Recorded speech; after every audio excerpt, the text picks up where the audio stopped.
Hey guys, in this video, I'm going to walk you through the steps on how to power on your Roku TV or turn it off, as well as change the volume without a remote. So we're going to go over to the Roku TV, and right underneath the TV, it might be different depending on what Roku TV you have, but right down here, there's a little light under the TCL logo.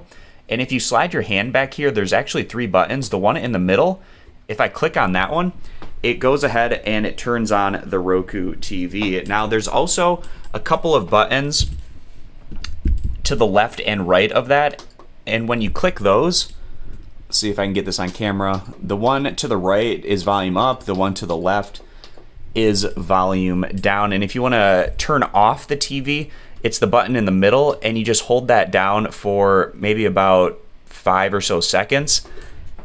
And eventually your Roku TV is turned off. So those are the different controls that you have with your Roku TV, with the physical buttons that are located, at least in my instance, right below the TCL logo underneath my Roku TV. I hope this video is helpful. I appreciate you guys stopping by. Consider subscribing, and I'll catch you back here next time.